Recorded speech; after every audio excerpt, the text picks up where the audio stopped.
ಬಹಳ ಅಪರೂಪದ ಪ್ರಸಂಗಗಳು ಬರ್ತಾವ. ಅಪ್ಪವ್ರೊಳಗೆ ಅದ್ಭುತವಾದಂಥ ಶಕ್ತಿ ಇತ್ತು.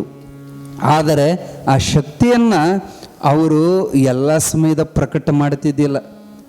ಅವ್ರನ್ನ ಸಿದ್ಧಿಗಳು ಬೆನ್ನು ಹತ್ತಿದ್ದು. ಅವ್ರ ಮನಸ್ಸು ಮಾಡಿ ರಾಜನನ್ನು ಮೆರಿಬೋದಾಗಿತ್ತು. ಆದರೆ ಎಷ್ಟೇ ವ್ಯವಸ್ಥೆ ಬಂದರೂ ಬ್ಯಾಡಂತ ಅವನು ಒದ್ದು ಹೊಕ್ಕಿದ್ರು ಸಿದ್ಧಾರೂಢರು.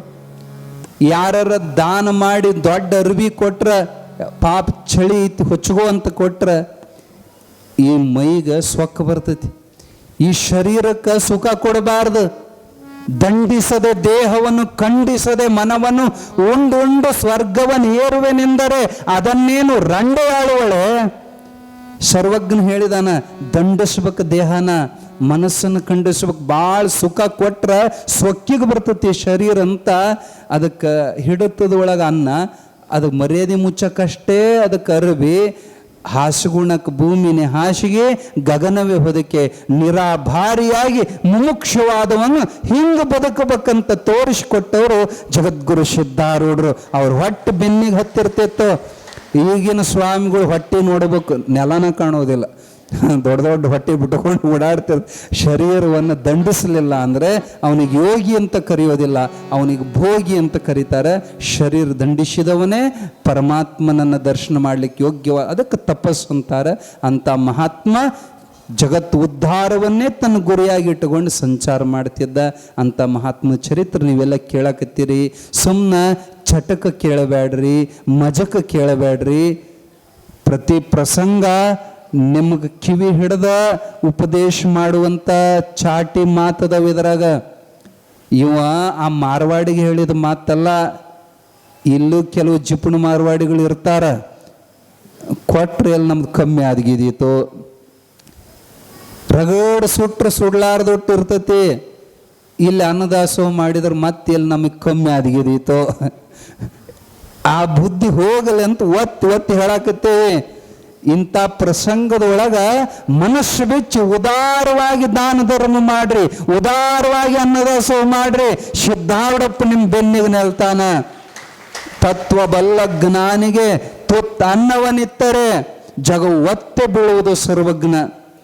ಇನ್ನೊಂದು ಕತೆ ಹೇಳ್ತೇವೆ, ಪ್ರಸಂಗ ಬಂದತ್ತಂತ ಹೇಳ್ತೇವೆ. ಸಿದ್ಧಾರೂಢಪ್ಪ ಒಂದು ತುತ್ತ ಅನ್ನ ಕೊಟ್ಟವ್ರು ಇವತ್ತು ಏನಾಗ್ಯಾರ ಅನ್ನೋದು ಕತೆಗೆ ಹೇಳ್ತೀವಿ. ಲಕ್ಷ ಕೊಟ್ಟು ಕೇಳ್ರಿ. ಸಂಚಾರ ಮಾಡ್ಕೊಂತ ಸಿದ್ಧಾರೂಢರು ಇದೇ ಗೋಕಾಕ್ ಹತ್ರ ಯಾದವಾಡ್ ಅಂತ ಒಂದು ಊರು ಬರ್ತತಿ. ಯಾದವಾಡದ ಊರು ಹೊರಗೆ ಒಬ್ರು ಬಡವರು ಗುಡಿಸಲು ಬಾಗಲಾಗ ಭಿಕ್ಷುಕ್ ಬಂದು ನಿಂತ್ರಂತ ಸಿದ್ಧಾರೂಢರು. ಸಣ್ಣ ಗುಡಿಸಲು ತಿರುಕರು ಮನೆ ಇದ್ದಂಗಿತ್ತದ. ಅವ್ರ ಬಾಗಲಾಗ ಬಂದ್ರೆ ಸಿದ್ಧಾರೂಢಪ್ಪ ಹಸ್ಕೊಂಡು ಬಂದಿದ್ರು. ಅವ್ರ ಮನೆ ಪರಿಸ್ಥಿತಿ ಹೆಂಗಿತ್ತಪ್ಪ ಅಂದ್ರೆ, ಗಂಡ ದುಡಿಯಾಗ ಹೋಗಿ ಮನೆಗೆ ಬಂದ್ರೆ ಹೆಂಡತಿ ರೊಟ್ಟಿಗೆ ಪುಂಡಿ ಪಲ್ಯ ಹಚ್ಚಿ ಒಂದ ರೊಟ್ಟಿ ಕೊಟ್ಲು. ಯಾಕೆ ಇದ್ದದ್ದು ಹಿಟ್ಟು ಒಂದ ರೊಟ್ಟಿಗೆ ಆಗ್ಬಿಟ್ಟು ಒಂದ ರೊಟ್ಟಿ ಬಡ್ದಿದ್ಲಕ್ಕಿ. ಪುಂಡಿ ಪಲ್ಯ ಹಚ್ಚಿ ಕೊಟ್ಲು. ಗಂಡಂದ ಎಲ್ಲ ನನಗೆ ಕೊಟ್ರ ಮತ್ತು ನಿನಗೇನವ, ನೀನು ಅರ್ಧ ತಗೋ. ಆಕಿ ಲಕ್ಷ್ಮವ್ವ ಅಂತೇಳಿ ಆಕಿ ಹೆಸರು. ಇಲ್ರಿ, ನನಗೆ ಹಸು ಭಾಳ ಆಗಿತ್ತ, ಅದಕ್ಕೆ ನಾನು ಆಗಲೇ ಒಂದು ರೊಟ್ಟಿ ತಿಂದೇನಿ, ನೀವು ತಿನ್ರಿ. ಅವಂದ ಯಾರ ಮುಂದೆ ಸುಳ್ಳು ಹೇಳ್ತಿ? ನನ್ನ ಬಿಟ್ಟು ಎಂದೂ ಬಾಯಾಗ ನೀರು ಹಾಕಿಲ್ಲ ನೀನು. ನಾನು ಅರ್ಧ ನೀನು ಅರ್ಧ ತಿನ್ನೋಣಂತ ಅವರಿಬ್ಬರ ನಡುವೆ ತಿಕ್ಕ್ಯಾಟ ನಡೆದ ಕಾಲಕ್ಕೆ ಸಿದ್ಧಾರೂಢಪ್ಪ ಅವ್ರ ಬಾಗಲಾಗ ಬಂದು ನಿಂತಿದ್ದ ಹಸ್ಕೊಂಡು. ಇಬ್ಬರು ಗಂಡ ಹೆಂಡತಿ ನೋಡಿದ್ರು. ನನಗೂ ಬೇಡ ನಿನಗೂ ಬೇಡ. ಯಾರೋ ಮಹಾತ್ಮ ಹಸ್ಕೊಂಡು ಬಂದು ನಿಂತಾನ. ಲಕ್ಷ್ಮಿ ಹೋಗಿ ಅವನಿಗೆ ಕೊಟ್ಟು ಬಿಡ ಅಂದ್ರ ಹಿಂದೆ ಮುಂದೆ ನೋಡ್ಲಂಗ ಆ ರೊಟ್ಟಿ ತಂದು ಸಿದ್ಧಾರೂಢಪ್ಪನ ಕೈಗೆಟ್ರಲ್ಲ. ಸಿದ್ಧಾರೂಢರಿಗೆ ಗೊತ್ತಾತ, ತಮ್ಮ ಪಾಲಿಂದ ನನಗೆ ಕೊಟ್ಟಾರ. ತಮಾಷೆ ಮಾಡಿದ್ರು ಸಿದ್ಧಾರೂಢರು. ಪಲ್ಯ ಪುಂಡಿ ಪಲ್ಯ ಭಾಳ ಸ್ವಲ್ಪ ಇತ್ತು. ಅಮ್ಮ, ರೊಟ್ಟಿ ತುಂಬ ಪುಂಡಿ ಪಲ್ಯ ಇಲ್ಲಲ್ಲ, ರೊಟ್ಟಿಗೆ ಇಟ್ಟು ಪಲ್ಯ ಹೆಂಗೆ ಸಾಕಕತ್ತಿ ಅಂದ್ರೆ ಆಕಿ ಜಾಣಿದ್ಲ.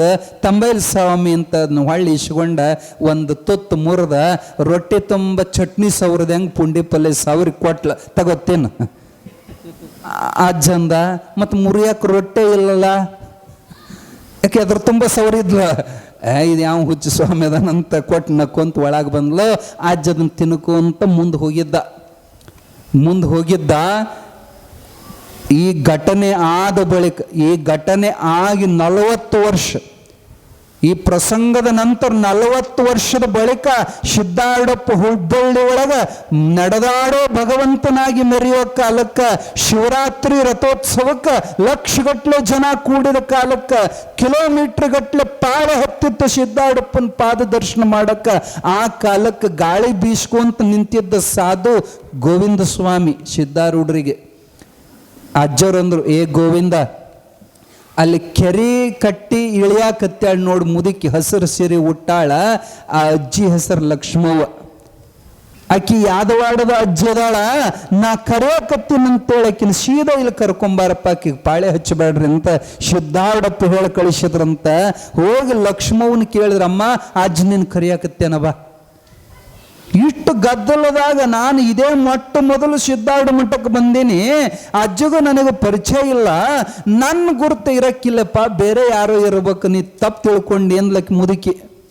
ಅಮ್ಮ, ನೀ ಲಕ್ಷ್ಮಮ್ಮ ಹೋದಲ್ಲ, ಯಾದವಾಡದಕ್ಕೆ ಹೋದಲ್ಲ, ಮೈನ್ಯಾಗೇನು ಕೂದಲು ನೆಟ್ಟಗಾದುವಂತ ಮುದುಕಿಗೆ ನನ್ನ ಹೆಸರು ಅಜ್ಜಿಗೆ ಹೆಂಗೆ ಗೊತ್ತಾತ್? ನಂದು ಅಂತ ನಶೀಬ್ ಇರ್ಬೇಕು. ಕಿಲೋಮೀಟರ್ ಗಟ್ಟಲೆ ಪಾಳೆ ಹಚ್ಚೋದು ಹೋಯ್ತು, ಡೈರೆಕ್ಟ್ ದರ್ಶನ. ಖುಷಿಲ ಮುದುಕಿ ಬಂದು ಅಜ್ಜನ ಕಾಲಿಗೆ ನಮಸ್ಕಾರ ಮಾಡಿರ್ಲ. ಅಜ್ಜಂದ, ಅಮ್ಮ ನನ್ನ ಗುರುತು ಹತ್ತೇನಂದ. ಅಜ್ಜಂದ್ಲು, ಮತ್ತು ನೀನು ಗುರುತಿದ್ದದಕ್ಕೆ ಬಂದೀನಪ್ಪ. ಅಕ್ಕಲಕೋಟೆ ಶರಣರು ನಮ್ಮ ಊರಾಗ ನೀನು ಪುರಾಣ ಹೇಳಿದ್ರು, ಯಾವಾಗ ನೋಡೇನು ಸಿದ್ಧಾರೂಢ ಭಗವಂತನಂತ ಅಲ್ಲಿಂದ ಬಂದೀನಪ್ಪ.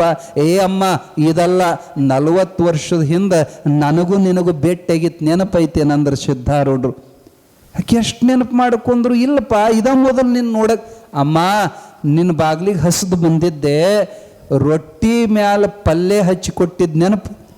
ಆಕೆ ನೆನಪು ಬರಲಿಲ್ಲ. ರೊಟ್ಟಿ ತುಂಬ ಪಲ್ಯ ಇಲ್ಲಲ್ಲ ಅಂದಾಗ ಪುಂಡಿ ಪಲ್ಯ ರೊಟ್ಟಿ ತುಂಬ ಸವರ್ ಕೊಟ್ಟೆ, ಮುರಿಯಾಕ ರೊಟ್ಟಿ ಇಲ್ಲಲ್ಲ ಅಂದದಕ್ಕೆ ಹುಚ್ಚ ಸ್ವಾಮಿ ಅಂತ ಬೈದು ಹೋದೆ, ನೆನಪೈತನಂತ ಕೇಳಿದಾಗ ಕಣ್ಣಾಗ ನೀರು ಒಂದು ಮುದುಕಿಗೆ. ಅಪ್ಪ, 40 ವರ್ಷದ ಹಿಂದೆ ಕೊಟ್ಟು ಒಂದು ರೊಟ್ಟಿ ಇನ್ನೂ ನೆನಪಿಟ್ಟಿಯಲ್ಲೋ ಸಿದ್ಧಾರೂಢ.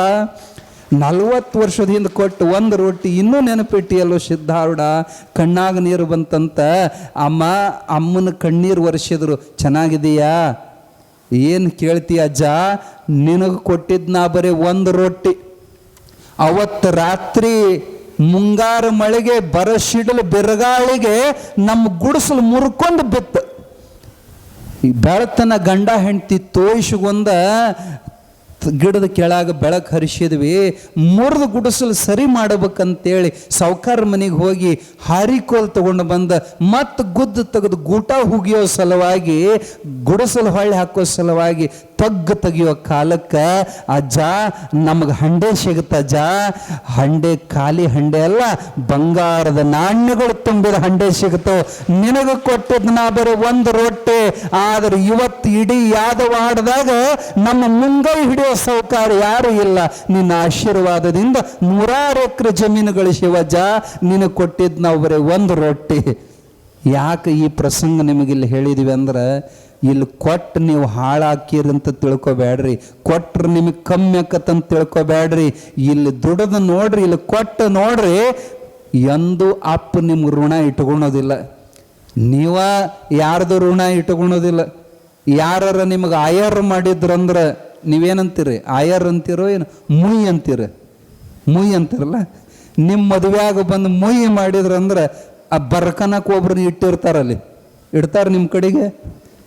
ಯಾಕೆ ಇಟ್ಕೊಂಡಿರ್ತಾರೆ ಹೇಳಿ? ಬರ್ಕೊನಕ. ಅವ 500 ಕೊಟ್ಟಿದ್ದಂದ್ರೆ ಇವನು ಅವ್ರ ಮದುವೆಯಾಗ 500 ಹಾಕವ. ಅವ ಬಾಂಡೆ ಕೊಟ್ಟು ಇವರು ಬಾಂಡೆ ಕೊಡೋರು, ಅವ 10 ರೂಪಾಯಿ ಕೊಟ್ಟು ಇವರು 10 ರೂಪಾಯಿ, ಅವ್ ಪುಕ್ಕಟ್ಟು ಉಂಡವ್ರು ಇವರು ಪುಕ್ಕಟ್ಟು ಉಂಡು ಬರೋದು. ಅದಕ್ಕೆ ಬರ್ಕೊಂತಾರ ಅವನ್ನ. ನೀವ ಯಾರ್ದು ಮುಯಿ ಇಟ್ಕೊಳೋದಿಲ್ಲ, ಅವ್ರ ಮುಯಿಗೆ ಮುಯಿ ತೀರಿಸ್ತೀರಿ. ಇನ್ನು ಸಿದ್ಧಾರೂಢಪ್ಪ ನಿಮ್ದು ಇಟ್ಕೊಂತೇನೇನು? ಅವನ ಹೆಸರಿನ ಮೇಲೆ ಮಾಡಿದ ಅನ್ನದಾನ ಕಟ್ಟಿಟ್ಟ ಬುತ್ತಿ, ಅದು ಶಿವನಲ್ಲಿ ಸರ್ವಜ್ಞ. ಆಗ ಬಾ ಈಗ ಬಾ ಹೋಗಿ ಬಾ ಎನ್ನದಲೆ, ಆಗಲೇ ಕರೆದು ನೀಡುವವನ ಧರ್ಮ ಹೊನ್ನಾಗದೆ ಬಿಡುವುದು ಸರ್ವಜ್ಞ ಅಂತ ಹೇಳಿದಂಗೆ, ಇಂಥ ಪ್ರಸಂಗದೊಳಗೆ ದಾನ ಮಾಡ್ರಿ, ಧರ್ಮ ಮಾಡ್ರಿ, ಅನ್ನದಾನ ಮಾಡ್ರಿ. ನಿಮ್ಮ ರಾಣೆಬೆನ್ನೂರಾಗ ನೀವು ಇಲ್ಲಿ ತನ ಮಾಡ್ತಾ ಇರೋ ಅನ್ನದಾನ ನಮಗೇನು ಮನಸ್ಸಿಗೆ ಬಂದಿಲ್ಲ. ಯಾಕೆ ಬಂದಿಲ್ಲ ಅಂದ್ರೆ, ಇಟ್ಟು ತಾಟ್ ಕೊಡ್ತಾರೆ, ಅದು ಈಟು ತಾಟ ಹೊಟ್ಟೆರ ತುಂಬತತ, ಅದು ಈಟ ಅಲ್ಲ, ಪ್ರಸಾದದ ಈಟಿದ್ರು ಪ್ರಸಾದನೇ. ನಮ್ಮ ಪ್ರಕಾರ ಹೊಟ್ಟೆ ತುಂಬ ಉಣ್ಬೇಕು ನೋಡಪ್ಪ, ಮತ್ತು ಮನೆಗೆ ಹೋಗಿ ಉಂಡಿರಬಾರ್ದು ಅವರು. ಹಂಗೆ ತಾಟಿನೊಳಗೆ ಅನ್ನ ಸಾರು ಕಲಸಿ ಸಂತೃಪ್ತಿಯಾಗಿ ಉಣಬೇಕು. ಆ ಪ್ರಕಾರ ಅನ್ನದಾನ ಮಾಡ್ರಿ. ಒಬ್ಬೊಬ್ಬರಿಗೆ ವಾಜ್ಯಕ್ಕಿತ್ತಂದ್ರೆ 2-3 ಜನ ಕೂಡಿ ಮಾತಾಡ್ಕೊಂತ ಮನಸ್ಸು ಮಾಡಿದ್ರೆ ಈ ಹೆಣ್ಮಕ್ಳ ಮಾಡ್ಬೋದು. ತಿಂಗಳ 2-2 ಸಾವಿರ ಪುಕ್ಕಟ್ಟು ಬರ್ತಾವೆ, ಹೌದಲ್ಲ? ಬರೀ ಅಟ್ಟ ಹಾಕಿ ಅವ್ರು 4 ಮಂದಿ ಕೂಡಿ ಅದ್ಭುತ ಅನ್ನದಾನ ಮಾಡಬಹುದು. ಇರಲಿ, ಅಂಥದ್ದು ಮಾಡ್ರಿ. ಮತ್ತು ಅಷ್ಟೇ ಅಲ್ಲ, ನಿಮಗೆ ಹೇಳ್ತೀವಿ, ನಮಗೆ ಸುದ್ದಿ ಬಂದಾವ, ಉಂಡು ಹಂಗೆ ಚೆಲ್ಲಿ ಅಲ್ಲೇ ಬಿಟ್ಟು ಹೊಕ್ಕಾರ. ಪಾಪ ಮಾಡೋರಿಗಟ್ಟ ಗುತ್ತಿಗೆ ಕೊಟ್ಟಾರ, ಕಸನೂ ಅವರ ಹೊಡಿಬೇಕು, ಬಾಂಡೆನೂ ಅವರ ತೊಳಿಬೇಕು. ನಿಮಗೇನು ಕೈ ಬಿದ್ದಾವ? ನಿಮ್ಮ ಮನ್ಯಾಗ ನೀವು ಮಾಡೋದಿಲ್ಲ. ಇಲ್ಲಿ ದುಡಿದ್ರಿ ಅಂದ್ರೆ ಅದು ಸಿದ್ಧಾರೂಢಪ್ಪ ಮುಟ್ಟತದ ನಿಮ್ಮ ಸೇವಾ. ಹಂಗೆ ಉಂಡು ಹೋಗಬೇಡ್ರಿ. ಯಾರಿಗೆ ಭಗವಂತ ಕಸು ಕೊಟ್ಟಾನ ಒಟ್ಟು ಬಾಂಡೆ ತೊಳಿರಿ, ಕಸ ಹೊಡೀರಿ, ಸ್ವಚ್ಛ ಮಾಡ್ರಿ. ಬಂದು ಕೂಡಲೇ ಕುರ್ಚಿ ಹೊಂದಿಸಿಡ್ರಿ. ಇದನ್ನೆಲ್ಲ ತೊಳೆಯೋದು ಬೆಳೆಯೋದು ನಂದಂತ ಒಳಗೆ ಮೂಡ್ಬೇಕು ನಿಮಗೆ. ಇದು ಸಿದ್ಧಾರೂಢನ ಪುರಾಣ ಅಲ್ಲ, ಇದು ನನ್ನ ಪುರಾಣ, ನಮ್ಮ ಅಜ್ಜನ ಪುರಾಣ ಅನ್ನೋ ಅಭಿಮಾನ ಬಂದ್ರೆ ನಿಮ್ಮ ಮನೆಗೆ ಹೆಂಗೆ ಮದುವೆ ಮುಂಜೆ ಓಡಾಡಿ ಸೇವಾ ಮಾಡ್ತೀರಿ, ಹಂಗೆ ಅಜ್ಜನ ಸೇವಾ ಮಾಡಿದ್ರೆ ಅಜ್ಜನ ದೃಷ್ಟಿ ನಿಮ್ಮ ಮ್ಯಾಲೆ ಬೀಳ್ತತಿ. ಬರೇ ಬಂದು ಉಂಡು ಹೋದ್ರೆ ಅಂದ್ರೆ ಇವು ಬರೀ ಹಂಗೆ ದಿಮಾಕ್ ಮಾಡಿ ಮ್ಯಾಲೆ ಕುಂತು ಕೈ ಮುಳುಗಿತಂತ ಎದ್ದು ಹೋದ್ರೆ ಅವ್ರ ಕಡೆಗೆ ಸಿದ್ಧಾರೂಢ ನೋಡೋಲ್ಲ. ಸಾಧ್ಯ ಆದಷ್ಟು ಹುಡುಕಿ ಕಸ್ಕೊಂಡು ಸೇವಾ ಮಾಡಿರಿ. ಬರೀ ಕಮಿಟಿಯರಿಗೆ ಅಟ್ಟ ಸಂಬಂಧ ಅಲ್ಲ, ಬರೀ ಅನ್ನದಾಸೋಹ ಮಾಡಿದವರಿಗಟ್ಟೆ ಕಸ ಹೊಡೆಯೋರಿಗಟ್ಟೆ ಸಂಬಂಧ ಅಲ್ಲ. ನಾವು ಇದರಾಗ ಪಾಲು ತಗೋಬೇಕು ಅನ್ನುವಂಥ ಸದ್ಭಾವ ಸಿದ್ಧಾರೂಢ ಅಜ್ಜ ನಮಗೂ ನಿಮಗೂ ಕೊಟ್ಟು ಕಾಪಾಡಲಿ ಅಂತ ತುಂಬ ಹೃದಯದಿಂದ ಹಾರೈಸಿ 4 ನುಡಿ ಪುಷ್ಪಗಳನ್ನು ಸದ್ಗುರುನಾಥನ ಚರಣದಲ್ಲಿ ಸಮರ್ಪಿಸ್ತೇವೆ. ಜಯ ಮಂಗಲಂ ಜಯ ನಮಃ ಪಾರ್ವತೇ ಪತಿ ಹರ ಹರ ಮಹಾ